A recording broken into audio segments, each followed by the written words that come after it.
Y ahora sí, les doy la bienvenida acá a Maximiliano CA2, a Marlitos Nerd, pero no estoy solo. Hoy estamos con Rippy y estamos con el señor Ron Gilbert, que acaba de llegar al país hace 8 horas, aproximadamente 9 horas, y acaba de llegar por primera vez a Argentina. Bienvenido a Argentina, Ron Gilbert. Welcome, Ron Gilbert, to Argentina. Yeah, well, thank you for having me here. Gracias por tenerme aquí. Ron, tuviste poco tiempo para visitar el país y tenés unos cuantos días acá de conferencias, de charlas. ¿Hay algo que hayas venido a hacer a Argentina específicamente, aparte de lo que te trae por trabajo o por lo que se refiere como orador en las conferencias que vas a dar? You just arrived to the country, you didn't have much time to visit yet, but besides the conference on Saturday, is there something that you really want to do in Argentina? I don't know. Everyone asks me that, and I have been so busy working on Thimbleweed Park that it's like I didn't even start to think about this trip, until 24 hours before I left the airport. So I have not done any kind of exploration or looking or even thinking about stuff. So I'm trying to get people to give me good suggestions of things to do. Okay, dice que todavía ni se puso a pensarlo. Está tan ocupado trabajando en Thimbleweed Park, el nuevo juego, que todo el mundo le pregunta, ¿qué estás buscando hacer en Argentina? Y él ni siquiera se puso a investigar, así que está abierto a sugerencias de qué cosas puede recorrer aquí en Buenos Aires. Se nos ocurren cosas para recomendarle. We have much things to recommend to you. Okay, good. Go. Ok, empecemos a recomendar. Y hay un montón de lugares para comer, tenemos un montón de entretenimiento. Después, fuera de cámara, vamos a hablar sobre eso, pero creo que todos queremos hablar sobre Thimbleweed Park. Exactamente. Well, we have a lot of restaurants, a lot of food tourism to recommend to you, but first we want to talk video games, we want to talk about Thimbleweed Park, so let's start there. Okay. Thimbleweed Park es una aventura clásica, pero también es una historia de misterio. Que si bien ellos siempre trataron las cosas como por ejemplo los mutantes en Maniac Mansion, etc. ¿Por qué quiere probar dentro de las aventuras gráficas este género donde parece una parte de X-Files con retro, mucha onda televisiva, etc.? Your new project, Thimbleweed Park, is a classic adventure game, but also has tones of mystery and things like reference to X-Files and that kind of shows. So, what made you try that genre in particular? Why did you go that way? The Police, del tema digamos de the police mystery, police mystery, like the police and the crime scene. I think that kind of story is something I've always wanted to do. Is do something that had a mystery to it, and the game is is probably a lot more influenced by David Lynch and Twin Peaks than it is the X-Files. And I've always I really like David Lynch a lot, and I've always admired the way he's kind of been able to kind of wrap these weird mysteries into his stories, where he's got this story that's going on, but then there's this weird subtext to this weird mystery, and there's just layer after layer after layer of it.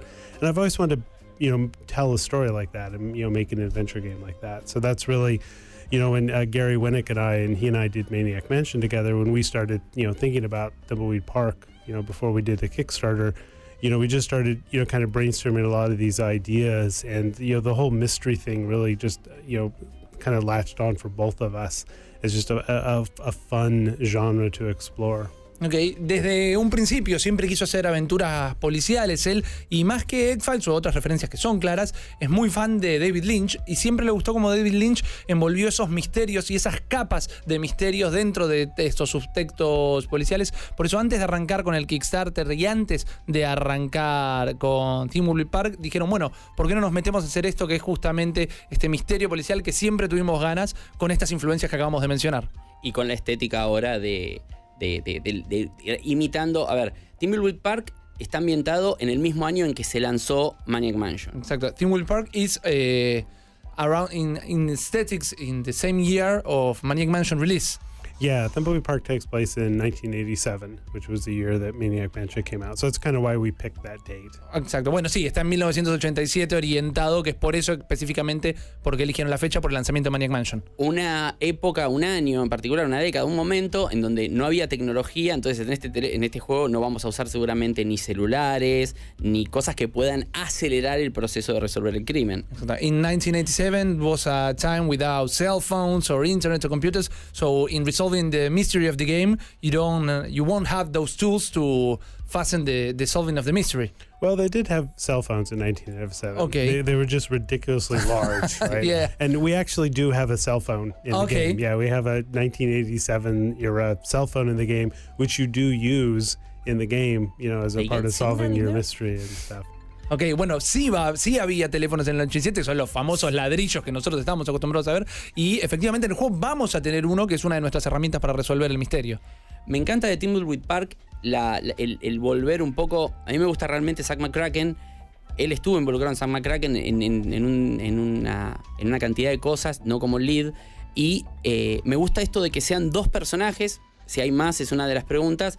Y es la interacción entre ellos, que no es pasarle un objeto a un personaje controlado por la máquina, sino poder interactuar entre otro personaje que también vos controlás. Exacto.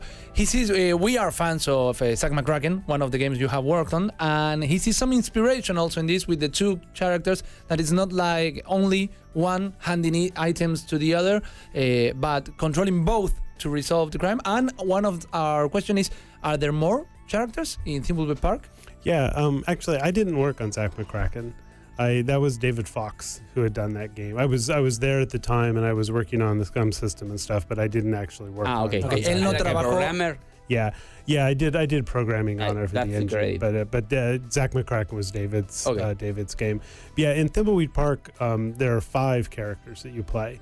And you can switch between them at any time, and there's a lot of puzzles that you need to solve where you need to figure out, only Dolores can do that, or only, the Agent Ray can do that. So you kind of, figure that out. And then there's puzzles where you have to use, 2 or even 3 characters together at the same time to solve stuff. And that really came from Maniac Mansion. With Gary and I had done that and really liked that multiple character thing, so we kind of wanted to do a little more with that. Ok, bueno, sí, efectivamente son 5 personajes. Primero comentó que él no trabajó directamente en Zack McCracken, sí estuvo en algo de la programación, pero no era su proyecto, exactamente. Y en el nuevo juego va a haber 5 personajes que vamos a tener que ir cambiando para resolver todos los puzzles, como en algún momento, inspirado en Maniac Mansion, que teníamos que elegir algunos personajes específicos y luego, ahí resolvíamos la jugada. En Maniac Mansion, ¿era posible terminar el juego con cualquier combinación de personajes? Realmente. Was it possible to finish Maniac Mansion with any combination of characters? Yes, it was. Yes, with all of them? Yeah, we made sure that the game could always be finished with any combination, because each of the characters has their own special little ending.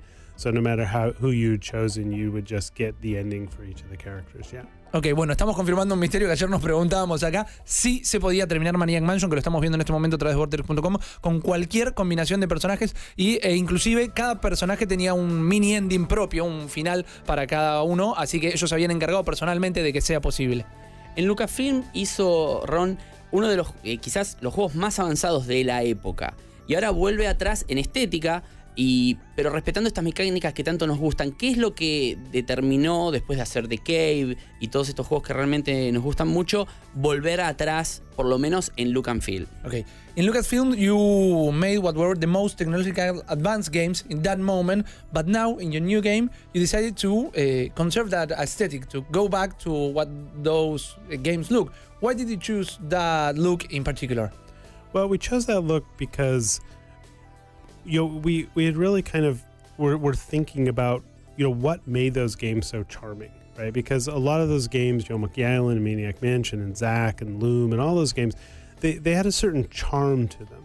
And while I really like modern day adventure games, they don't seem to have that same charm that those games had. And I don't really know what that charm is, right? I couldn't tell you what it is. Pixels. But I don't know. So what Gary and I decided to do with Thimbleweed Park was, let's kind of go back, right? Let's make this game like we made those other games. And, so we've got a very similar team of people on them.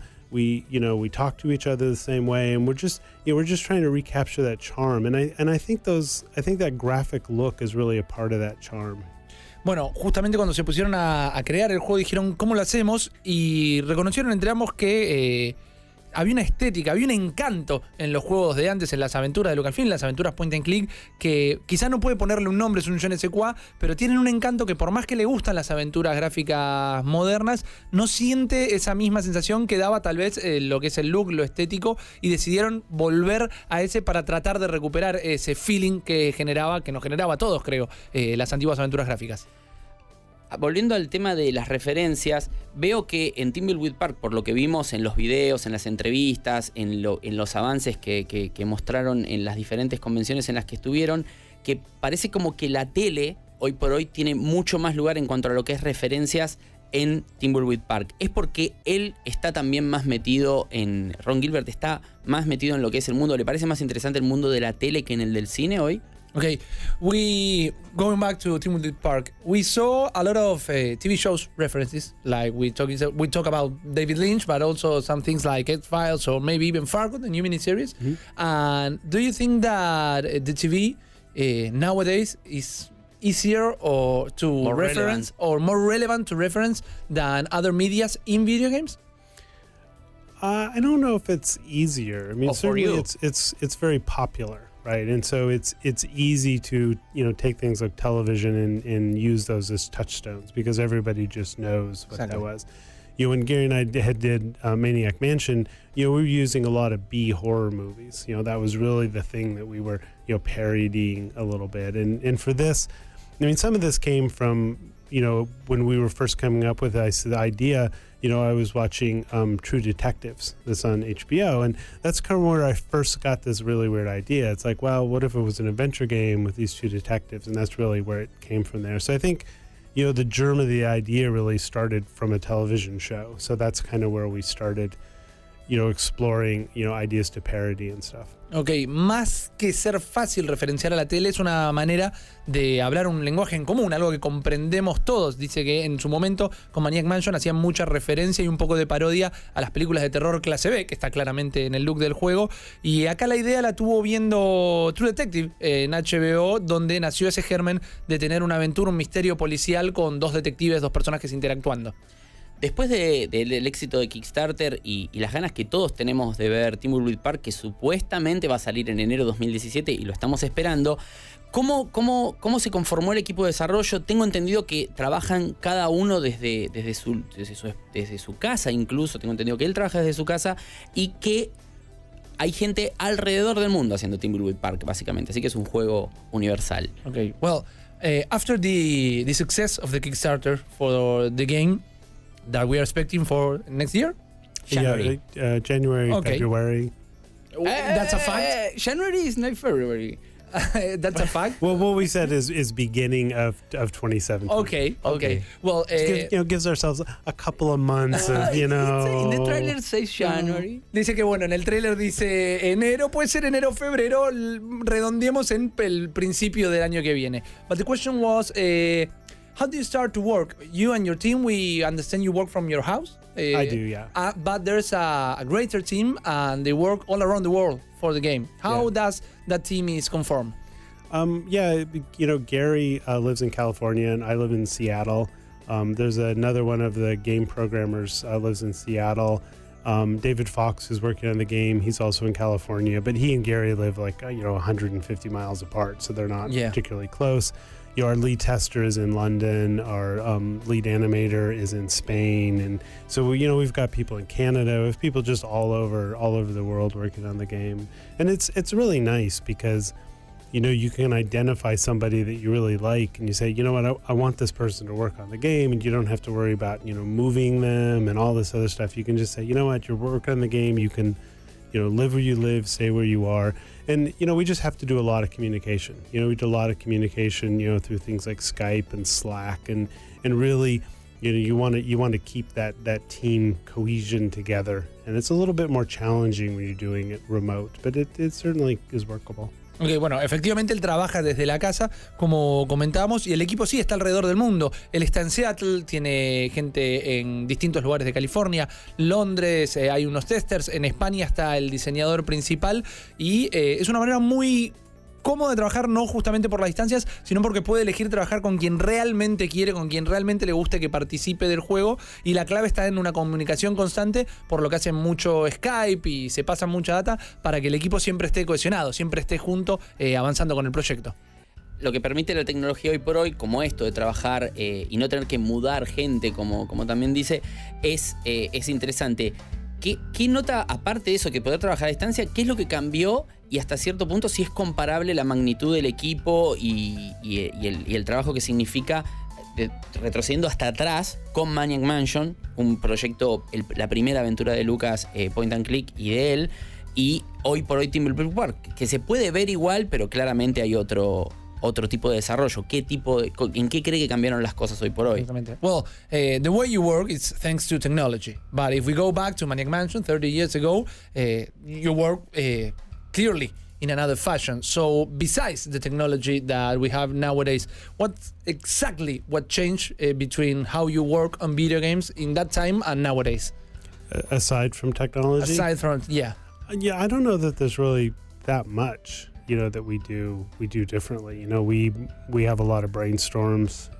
We sit down if we're designing a puzzle and it's not quite working, or we've designed a puzzle and then we're doing some play testing and it's not really working. We'll just go back, we'll have a little group brainstorm about it. We'll kind of talk about what's working and not working and then adjust the puzzle and do that stuff. But that's the kind of stuff we really did back then as well. So other than, all the technology changes, I don't know that much has really changed in how we do things. Dice que comparando justamente con 30 años atrás, más allá de la tecnología no cambió nada. Hacen mucho brainstorming, se comunican mucho las ideas, hacen playtesting, si el puzzle que están tratando de hacer no funciona, lo charlan entre todos de ver cómo lo modifican, pero se trabaja de la misma manera. La artesanía, digamos, de hacer el juego es exactamente la misma. I think we understand a lot more about, adventure game puzzles, right? Because when we were doing Maniac Mansion, that was the first adventure game I had ever designed, right? And so I didn't really understand, how puzzles worked and how they went together and how they kind of, influenced the story. So, we're kind of making a lot of that up. And I think with Monkey Island, that was when I really kind of defined, what an adventure game puzzle is and how it should be structured. So, there's a lot of experience that we've learned over the years that we're really applying, towards Thimbleweed Park. Lo que el día de hoy sí es un diferencial completamente es la experiencia que pueden aplicar, la experiencia de todos estos años, porque cuando él arrancó con Maniac Mansion, realmente puso todo su esmero, pero no tenía idea que era una aventura gráfica, y piensa que alrededor de Monkey Island es cuando terminó de entender qué es lo que hacía a una aventura gráfica y qué es lo que él quería hacer con la aventura gráfica. Por eso el día de hoy todo este bagaje de experiencia es lo que mejor aportan al nuevo juego. Una de las cosas más interesantes que tenía Monkey Island era que era divertido, no por el hecho de que te penalices por morir, o sea, de tener que aprender de los errores, sino que justamente era un juego que se jugaba y se disfrutaba de principio a fin sin tener que preocuparte por eso. Y eso era algo que quizás no lo entendíamos en ese momento, porque los juegos no eran así. Porque están los ejemplos de Sierra, por ejemplo, los que claramente el personaje de Gilbert parodia cuando está abajo del mar, que todas las opciones, o sea, son muerte, muerte y destrucción, y cuando agarra el tótem se va, levanta y se va. ¿Va a seguir con esa técnica en Thimbleweed Park? Okay. No Dead. One of the funnier things in games like Monkey Island, and that genre specifically, is that there weren't penalizations. Like, you didn't die, like you could die in Sierra games, where Guybrush parodies exactly that. And it was really different in that time. It was not what we were accustomed to. Are you going to continue with that style in the new game? Yeah, definitely. Thimbleweed Park is a game where there are no dead ends and there is no death, or if there is, quote unquote death, right? It's a part of the story. It works into the story. It's not something that grinds the game to a halt and you have to go, find your save game and do that kind of stuff.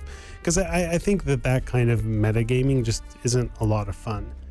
I think what's fun is like being in the world and being a part of the story. And I think when the game ends because of death, you've just pulled the player out of the story. You've pulled them out of your world at that point, back to the real world, so they can load a save game. And I just don't think that's what we should be doing as designers.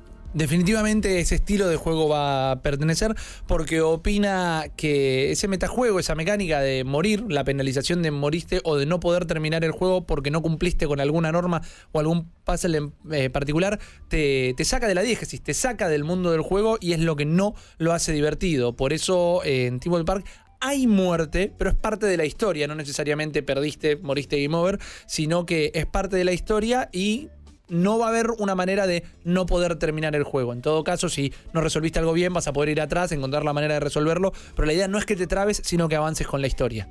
Una época que a mí me encantaba era que en el pasado, con Maniac Mansion, en el que no había internet y uno no podía buscar la solución. Yo soy de los que todavía creen, y no volví a ver, porque tengo buenos recuerdos, es que si vos ponías el hámster en el microondas, no podías terminar el juego, el Maniac Mansion. Okay, well, pero él dice que sí. Yes.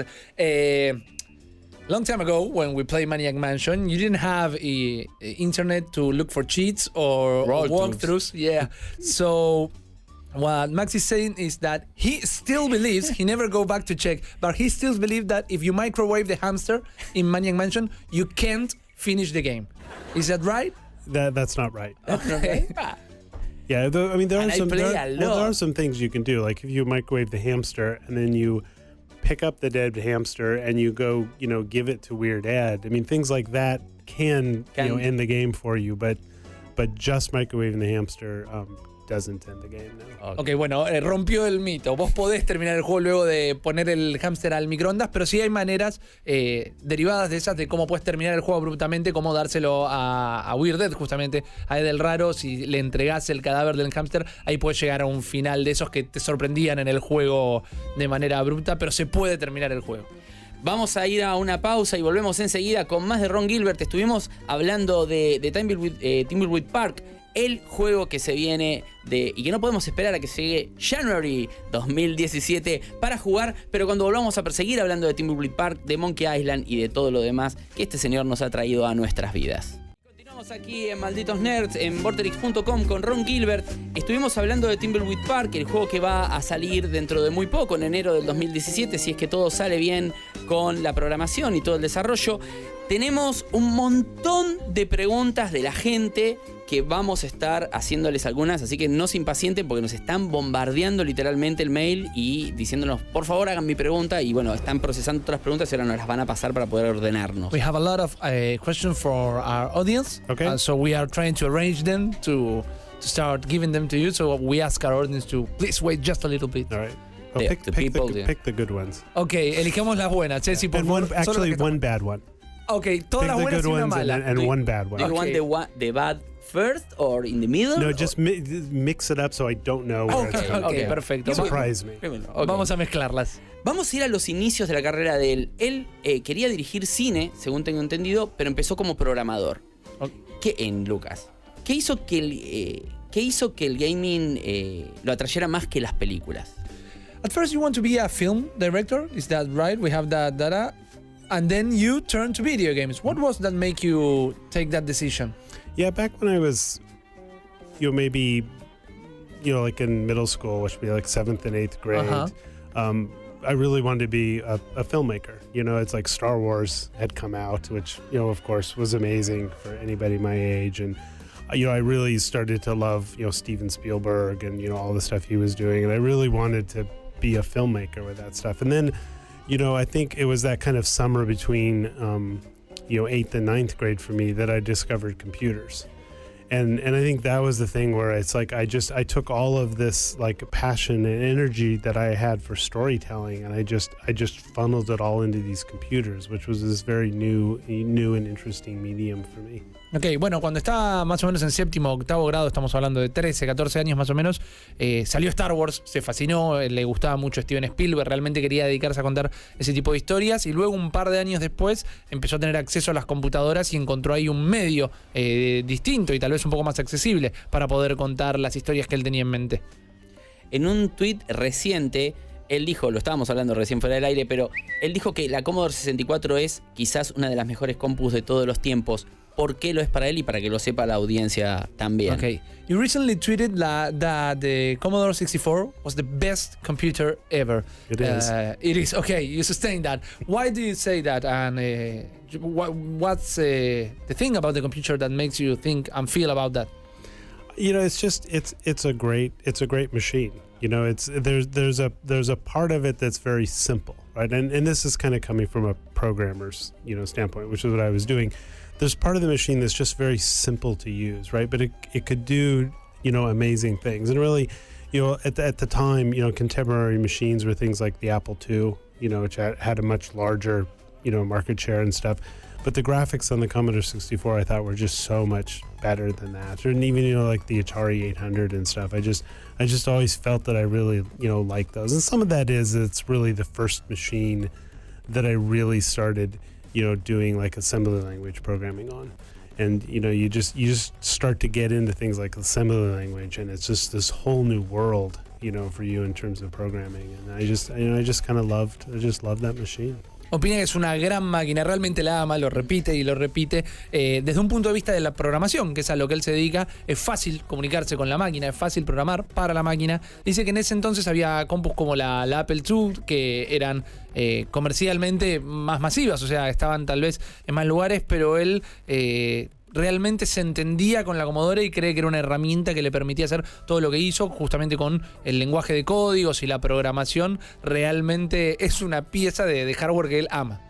Dijo que amaba a Star Wars y que fue una de las cosas que le hizo pensar en el cine. Y después, cuando era muy joven, empezó a trabajar en Lucas, justamente casa de Star Wars, y era muy joven, 20 años. ¿Cómo era la atmósfera de trabajar en ese lugar que calculo que muchos verían en ese momento como el lugar donde estar trabajando? Well, when you were young, you fall in love with Star Wars. Mm-hmm. You told us recently. And then you start to work for LucasArts. What was that moment like? You were about 20 years old, maybe? Yeah, I think I was. And you start working 20, there? Yeah. What do you think? What do you feel? How was that moment entering there? Yeah, I was just completely, you know, flabbergasted by the whole thing, because I'd gotten this job. You know, I grew up in Oregon, and I'd gotten this job, you know, in California working with this game company, and they went bankrupt like 6 months after I'd started, right? And so I'd moved back to Oregon, and I was just going to go back to college, and I was done with this stuff. And then I just randomly got a call one day from somebody at Lucasfilm, because they were looking for a Commodore 64 programmer, and I was just like, I was amazed, right? Because I didn't know that Lucasfilm made games, right? So to me, it was Star Wars, right, and Indiana Jones and all this stuff. So I was just like, you know, you've got to be kidding. And I threw everything in my car and I just moved back to California. I didn't even have the job yet, because I was so damn sure I was going to get that job, right? I had to get that job, and I did get the job. So, Okay, bueno, él estaba en ese momento trabajando y viviendo en Oregon, en una desarrolladora muy chiquita que quebró, y le acercaron la posibilidad de trabajar a Lucas, que él ni sabía que hacían juegos de video, y le explotó el cerebro. Él dijo flabbergaster, que la verdad no, it has no translation, but le explotó la cabeza, tiró todo lo que tenía dentro del auto y se mudó a Los Ángeles sin saber si ya tenía el laburo o no. Él sabía que lo iba a conseguir, no le importó nada, así que se fue para allá. Una pregunta como al margen. ¿Alguna vez George Lucas, participó del proceso creativo de algo? ¿Tuvo una injerencia en los proyectos de él? Did George Lucas at any time, at any moment, work in any of your projects? Give some kind of input? Pay any kind of special attention? No, he really didn't at all. And I think that was, I mean, nothing against him, right? I mean, I think he's like a brilliant director and storyteller and all that. But I think one of the reasons that we were so successful is that he left us alone. Okay. That he kind of gave us this very high level thing, which was, you know, he said, just be the best, right? And that was kind of the only advice we ever got from him was be the best, right? And so we just kind of, you know, ran with that. And he did come by and he did look at the games, but he didn't really, you know, say a whole lot, you know, with them. But I attribute that in some ways to our success, is that we were just really left alone to kind of do what we wanted to do. And we couldn't make Star Wars games, because, you know, Lucasfilm had licensed the video game rights to Star Wars out, so, you know, we couldn't make these Star Wars games, which I think was a blessing in disguise, right? Because if we could, we would just have churned out Star Wars games. And Maniac Mansion and Monkey Island and Loom and Zack and all these games, which just would not exist if that had been the case. Yeah. Bueno, dice que George Lucas realmente no se metía y lo tomaba como algo bueno de alguna manera. Pasaba, miraba los juegos, los probaba, daba algún consejo, pero tal vez lo mejor de trabajar con George Lucas era la libertad creativa que les daba, el espacio, y lo único que les decías es sean lo mejor que puedan ser, y él considera el éxito de toda esa etapa justamente a este espacio que les daba para crear. Y por otro lado, tampoco en ningún momento tuvieron que hacer juegos de Star Wars, donde él hubiera estado más involucrado, porque los juegos de Star Wars estaban licenciados, y él dice que esto es como una bendición escondida, porque si hubieran dedicado todo el esfuerzo a hacer juegos de Star Wars, no hubieran llegado a hacer Maniac Mansion, Monkey Island y todos los juegos que conocemos hoy. De hecho, en la época pre-Maniac Mansion hay un juego que a mí me encanta que se llama Eidolon. Creo que él trabajó en ese juego, por ejemplo. Before the Maniac Mansion, there was a game named Eidolon. Eidolon. Did you work there in that project? Yeah, I didn't work on that. Okay. Ah, ok. Yeah. No trabajó ahí.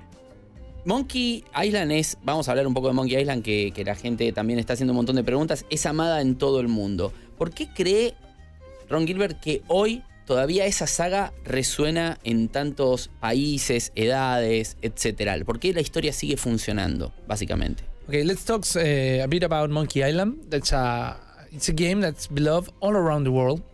And why do you think is that? Why do you think that people from different parts of the world, different ages, different kind of players, all love Monkey Island? I have no idea. Okay. That is the secret of Monkey Island. I have no idea. I get asked this a lot from people. Have you stopped to think about it? I have. I mean, I really have thought about what is it that makes that game so universal appealing. And Monkey Island was a mediocre success in the United States, but it was a much bigger hit, in Europe and here and in a lot of other places, throughout the world. It was a much bigger hit than it was in the U.S. Right? If we only had the U.S. sales for that game, I think it kind of maybe would have been a failure at some level. So. But there's just something about that game that has really, caught a lot of people. And I don't really, I don't know what it is. I really don't. Ok, no tiene la menor idea. Es algo que pensó muchas veces, es algo que le preguntan bastante seguido, pero realmente no lo sabe. Dice que en Estados Unidos fue un éxito mediocre, lo llama. Inclusive si solo se hubieran quedado con lo que fue la repercusión del juego en Estados Unidos, hubiera sido prácticamente un fracaso, pero levantó alrededor de todo el mundo con una pil, con una atracción del público al juego que él no le puede poner un nombre ni una definición, pero es lo que hizo que el juego sea lo que es el día de hoy. Nosotros acá en la radio, hace 3 años cuando empezamos, o 4 años cuando empezamos el programa, hicimos un evento que se llamó El Juego de tu Vida, el fichín de tu vida, que básicamente hacía que la gente elija entre 2 juegos todo el tiempo. Se fueron haciendo llaves y en un momento todo se definió entre Mario y Monkey Island, y ganó Mario, pero Monkey Island, o sea, una serie de aventuras gráficas que tiene 2 títulos que son los que trabajó él, y contra el imperio japonés de Nintendo, o sea, logró avasallar a absolutamente todas las otras franquicias. Eso habla de algo. Exacto. A couple of years ago, here at the show, we had a contest called the Video Game of Your Life. And it was like a key tournament, a lot of games competing within each other. And our audience picked one of those to a final. The final was the Mario saga, Mario Bros. And Monkey Island. Mario finally won, but... What? Yes, it's like that. But Mario finally won, but Monkey Island beat a lot of games, a lot of genres of game, and finish hand-to-hand with a Nintendo franchise. And we think that's the kind of thing that make Monkey Island a great game. It got to that point. So what do you think that... It's like similar to the previous question, but why do you think that it can stand to a lot of different genres of games? Yeah, I think my answer is the same. I don't really know, right? And I get asked that a lot, and I should probably come up with some really funny soundbite answer, to it. But I sold my soul to the devil. Okay, that's great. That's why, yeah. But yeah, I don't know what it is. I mean, it clearly does, right? I mean, there's a lot of people that love that game, and there's something very special to me about that game as well. But I don't know that I could quantify it, and I don't know that I could, replicate it on demand either, right? Because I don't really know, what it is. And I think a little bit of Thimbleweed Park it is. What was that charm of those games, right? Because it's not only Maniac Mansion, but it is, Monkey Island. There's a lot of Monkey Island in Thimbleweed Park, just in terms of the design and, the way the story works and stuff. And it's like, well, what is that? What was it that made that game so neat? Lo primero que pasó es que no se tomó bien que Mario haya ganado el certamen, lo sorprendió. Y luego, repitiendo un poco la respuesta anterior, todavía no puede definir por qué Monkey Island tiene esa sensación y que tampoco, primero dijo que tiene que inventar una respuesta para esta pregunta, si ya no sigue diciendo que no sabe, tal vez es decir que le vendió el alma al diablo, pero él entiende que no lo puede replicar, estaría buenísimo, pero que sí está buscando poner un montón de ese sentimiento en lo que va a ser Thimbleweed Park, justamente. ¿Qué hay de cierto sobre eso, de esa intención de comprarle los derechos a Disney de Monkey Island? Is it true that you want to buy the Monkey Island rights to Disney? You tweeted about that, right? Yeah, well, I think it was a joke, or is something you want to do? No, it's definitely true. I mean, if I could get the rights to Monkey Island from Disney, right, I would absolutely make a third game. There's no question. I don't want to make a third game if Disney still owns the rights. Like if Disney came to me and said, "Hey, we want you to make a third Monkey Island for us," I would probably say no to that, because I think they would meddle too much. I would think they would want a very modernized game. They might want a 3D game, or they might want it done like the Telltale games, or they might. I think there's a lot of things that Disney and their marketing department might go, okay, well, we think that it needs to be this kind of game. And to me, it's like, no, if I make a third Monkey Island game, it's going to be 8-bit art.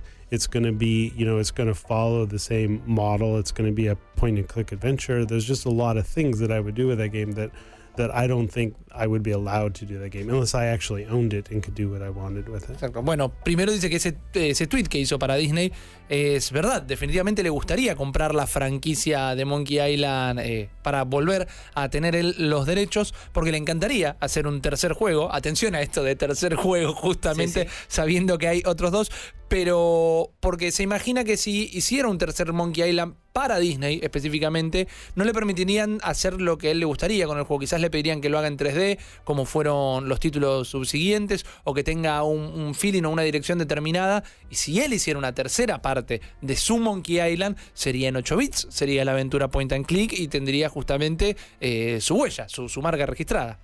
Alguna cosa que está buena es Disney no podría hacer películas porque ya hizo las de Piratas del Caribe. Okay, well, if you kept the rights or you recovered the rights, Disney couldn't make movies because they already did Pirates of the Caribbean.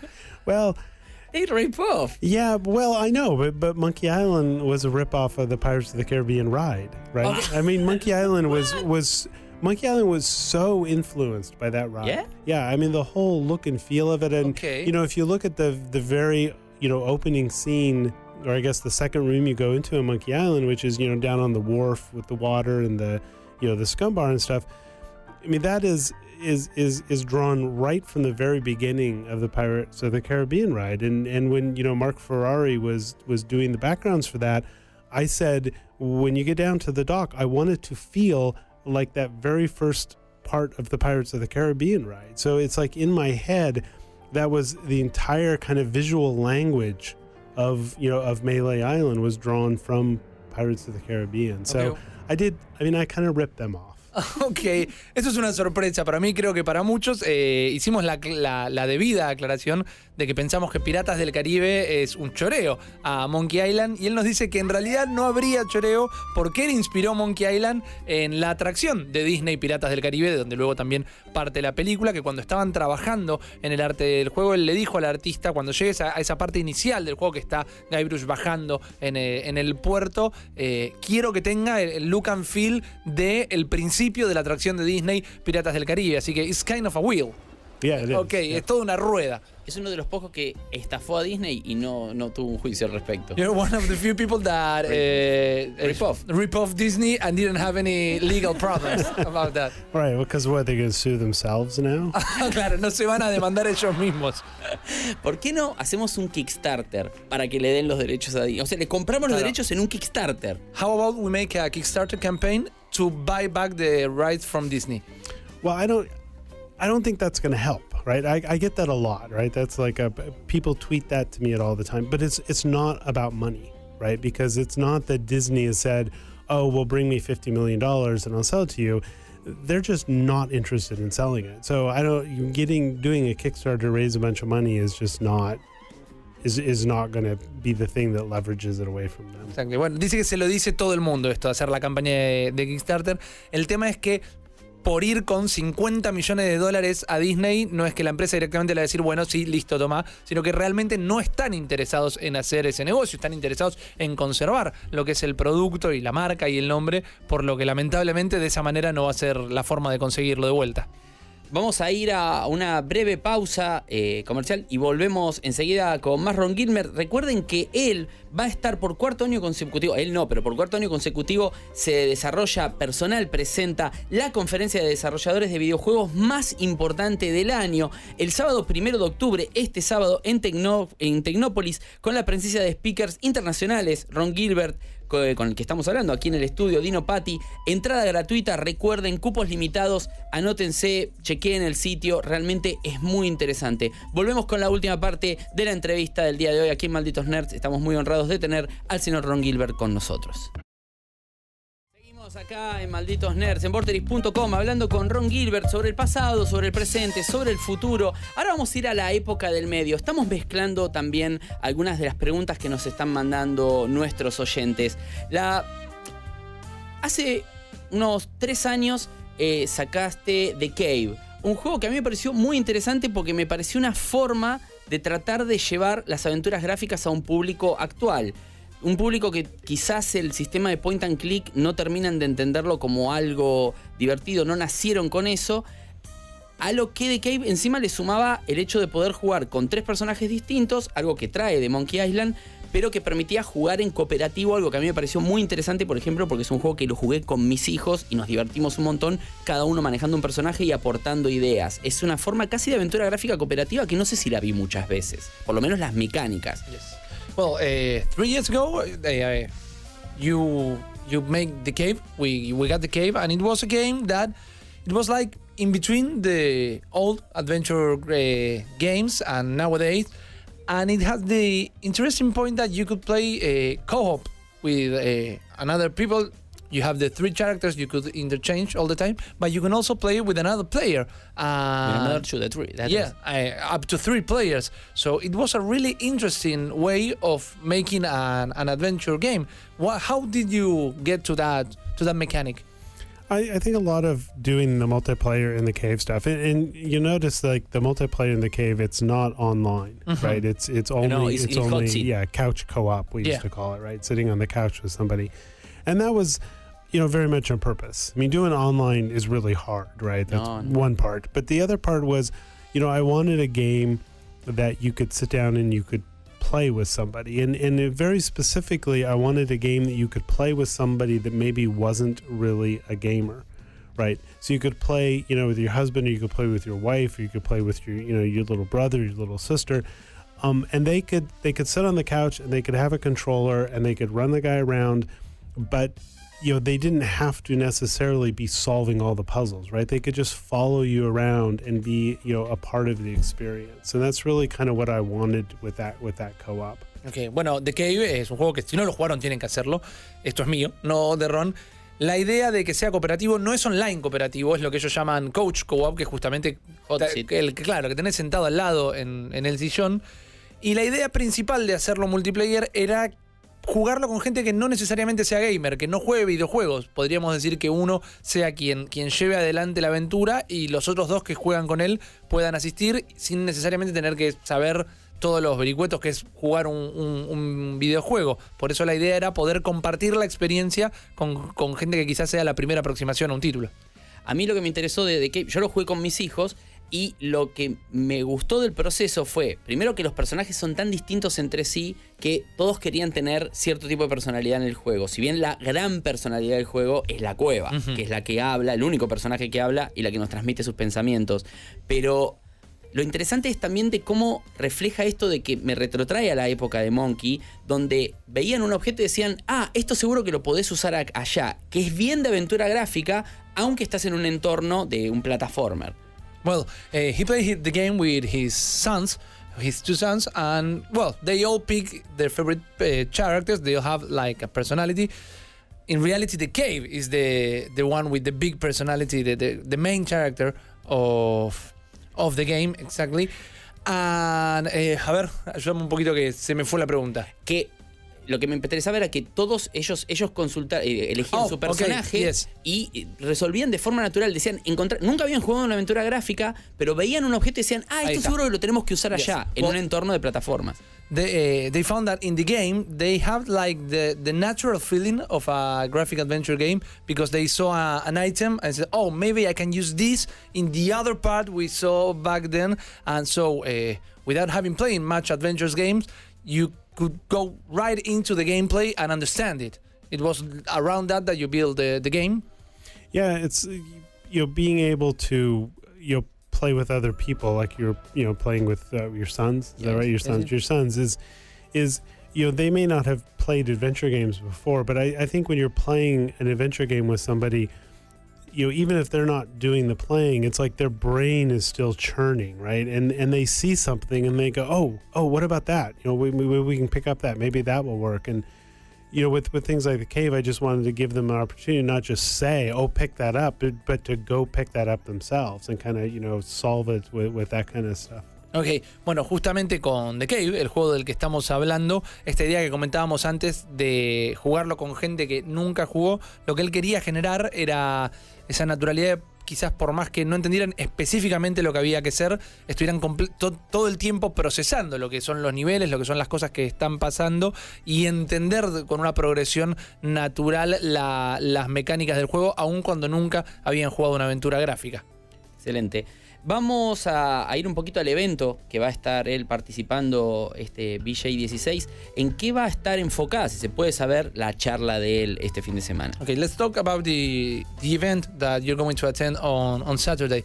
Can we have like a little idea of what are you going to be talking about in the event? Well, what I'm doing at the event is it's kind of like an interview and a Q&A thing. Okay. So I don't really have like a talk that I'm giving where I'm talking about something, but really it's just doing kind of a more interesting interview and also fielding a lot of questions from people. Great. No hay una charla preparada para lo que es el evento de BJ del sábado, sino que va a ser como un gran Q&A, una entrevista masiva, por decirlo de alguna manera, donde espera que todo lo que se trate venga del feedback constante con la gente. Ok.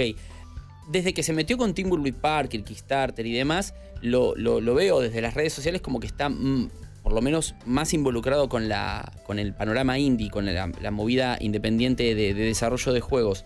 ¿Qué le parece la industria en este momento en particular y cuáles son sus juegos favoritos del mercado independiente específicamente? Okay, since you start with the Kickstarter project and working on Thimbleweed Park, we saw you on Twitter, on interviews in the internet, that you are closer to the indie industry, we can say, and we would like to know, what do you think about the industry right now, and what are your favorite games? Yeah, I think the game industry is at a really exciting place right now, and it is certainly very hard for an indie developer to survive today, right? There's so many games out there, and things are really kind of flooded. But I think what comes with that is there's this kind of explosion of creativity. It's like I see games that I'm just stunned that people are making games about things like that. And I think for me, the kind of exciting thing about maybe like the last 3 years or so of making games is I feel like games can suddenly be about something, right? It's not just this thing where you're doing some gameplay, but there's themes in the game that people are touching on. Games like Kentucky Route Zero, right? I mean, that's a game that touches on the themes of poverty, and I think those are really interesting things that the art form of games is kind of maturing to the point that we can now talk about interesting and important things in the games. And that just really excites me. And that's all being done by indie developers. That's not being done by Electronic Arts and Activision, all these people. That's all indie developers that are doing that kind of stuff. Él cree que es un momento increíble en la industria de los videojuegos. Es un momento muy difícil también para hacer un estudio independiente, porque hay tantos juegos en el mercado en este momento que él lo llama como una inundación de creatividad, una saturación de creatividad. Hay muchas ideas, no puede creer que se estén haciendo juegos de cada tema que se hacen. Hoy por hoy se puede hacer un juego casi de cualquier temática por esta creatividad que encuentra en la industria independiente, y eso mismo tapa un título con el otro. Menciona, por ejemplo, Kentucky Route Zero, un juego que hemos jugado, hemos hablado por también. El cuarto episodio es muy bueno. Exactamente, que cómo trata, por ejemplo, el tema de la pobreza, que no cualquiera con un videojuego sale a tratar temas como eso. Pone ejemplos similares de la cantidad de temáticas que se pueden tocar y afrontar con el vehículo que es un videojuego, y que justamente están siendo tratados estos temas por desarrolladores independientes y no por empresas como Activision, Electronic Arts. Por eso cree que es tal vez el mejor momento y que las mejores ideas están viniendo de los desarrolladores independientes. ¿Hay algún juego que le guste de una empresa grande en particular? Is there any video game from a big industry, a big studio that you like? Gran silencio. Yeah, I don't think so. I mean, I definitely tend to play a lot more indie type games than I do the larger releases and stuff. So yeah, I don't know if there really is. Ok, bueno, realmente no se le viene, el silencio lo dijo todo, no se le viene ninguno a la mente, se concentra más en los estudios y en los juegos independientes. Realmente no cree que haya ningún juego AAA, por como lo llamamos nosotros, que le llame la atención. Si tuviese que elegir, por ejemplo, 1, 2 o 3 juegos independientes de cualquier género que le hayan llamado la atención por algo, ¿cuáles serían? Que él los ve como grandes juegos por cualquier nivel, a nivel diseño, a nivel jugabilidad, lo que a él le llame la atención. Okay. If you have to pick any 3 games from any time, from any, it's a big studio or independent game that caught your eye because of the design, because of the mechanics, the gameplay, the music, whatever reason, but your top 3 picks. Wow, that's hard. From the top of your head. Just totally put me on the spot. That's a bad question. Okay, bueno, lo pusimos, lo mandamos al frontón con la pregunta. Well, certainly Kentucky Route Zero. Okay. Right? I mean, that game really struck me because of the kind of the visual design of the game and the pacing of the storytelling. I thought was really, really interesting, right? And so that game really struck me. I think the other game that really struck me was the Stanley Parables. I thought that game was just brilliant. It's in the fact that when I play a game, right, and is be the game designer part of me. When I play a game, the very first thing I do is exactly what I think the game designer didn't want me to do. Right, that's what I do. It's like I want to push the edges of the world. Break the game. Yeah, I want to see, okay, well, where are your little invisible walls that you've put in this thing, right? And so that's what I started to do. And so I picked up the Stanley Parables, and I didn't know anything about the game when I played it. So the first thing I did was, well, I'm going to break the game. I'm going to go this other way. I'm going to see where your invisible walls are. And the game started responding to me. And that just struck me. I'm like, oh, wait a minute, this is interesting, right? And so you start to push all those walls and figure out where everything was. And I thought that they just did, just a brilliant job of just catching every little area. It was a real struggle for me to find those invisible walls in that game. Okay, bueno, vuelve a citar. Primero, repito, dijo que medio que lo pusimos en una situación comprometida al preguntarles acerca de los 3 juegos. El primero que una vez más le viene a la cabeza es Kentucky Route Zero, justamente por el aspecto visual, cómo lo golpeó, por decirlo de alguna manera, la estética del juego y el ritmo de cómo cuenta la historia. Y después habla de Stanley Parable, un juego que realmente creo que han jugado todos los malditos nerds, porque él dice que él ve los juegos desde el punto de vista del programador, justamente, y lo primero que intenta hacer siempre es romper el juego. Dice, bueno, a ver, si el juego me está pidiendo que vaya para allá o los programadores pensaron que el juego se tenga que jugar así, lo primero que quiere hacer es completamente lo opuesto para encontrar las paredes invisibles y todas las cosas que realmente no tendría que encontrar. Y Stanley Parable justamente te empieza a responder cuando intentás hacer eso, y eso lo sorprendió por completo. Vamos a ir a alguna también. Voy intercalando preguntas de los oyentes. ¿Algún oyente quiere conocer alguna anécdota? Todos tienen alguna anécdota. Nosotros tenemos una para contarle de algo que pasó acá, pero él tiene alguna anécdota como diciendo, esta es la anécdota que a mí me cuento cuando me preguntan una anécdota del desarrollo de videojuegos, obviamente. Okay, well, this is a question from our audience. They really want, it's like a repeated question. They want to know your main or your favorite anecdote of your career as a game developer.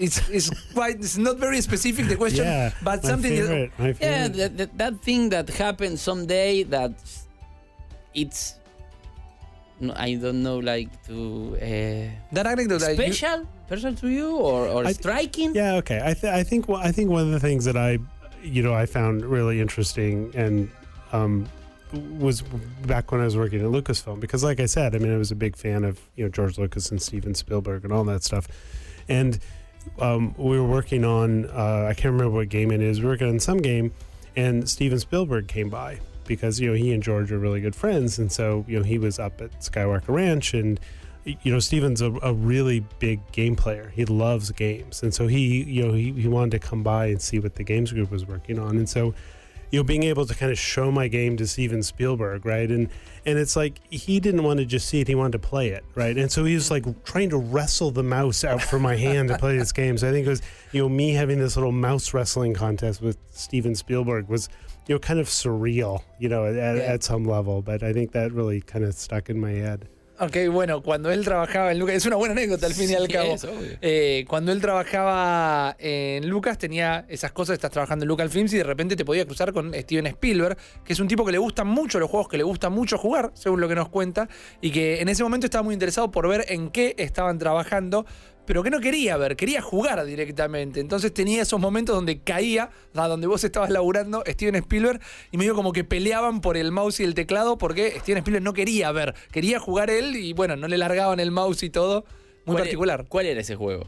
Do you remember what that game in particular was? I think it might have been the Indiana Jones game. Okay, I think it was. I think it was. I think it was Yes. Indy 3. I think that's the one that I was showing him. Justamente la aventura gráfica de Indiana Jones. Esto que vamos a ver acá es un blooper que pasó en Argentina, no sabemos si él está al tanto.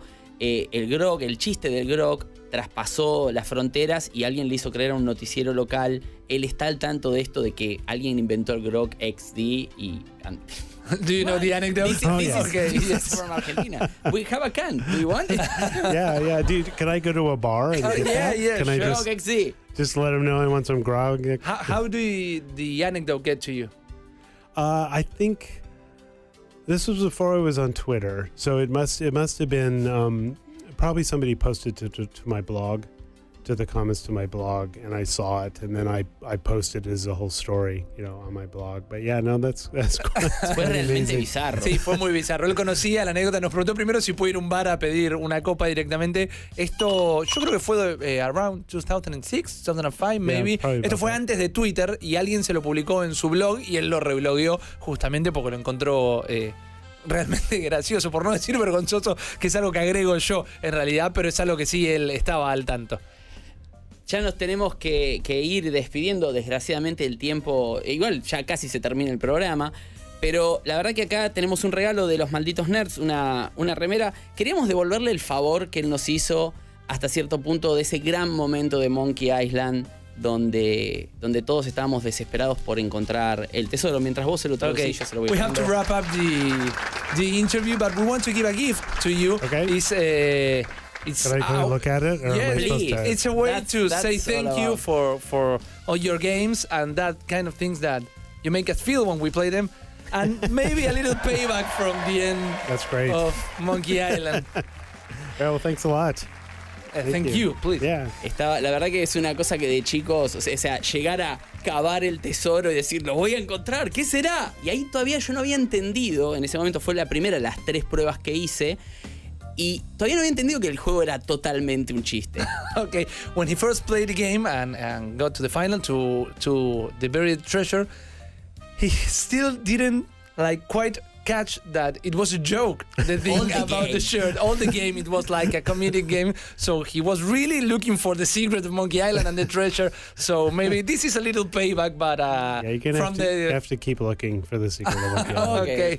Hay que seguir buscando por el secreto de Monkey Island. Esperemos que Disney lo dé. Muchísimas gracias, Ron Gilbert, por venir. Thank you so much Thank coming you. here. Thank you. Recuerden, por 4º año consecutivo se desarrolla Personal, presenta la conferencia de desarrolladores de videojuegos más importante de Argentina. El sábado 1 de octubre en Tecnópolis va a estar el señor Ron Gilbert aquí para hablar con su audiencia, con los interesados, los desarrolladores. Todo el mundo puede anotarse en la página web. También va a estar Dino Patti, creador de o partícipe de Playdead.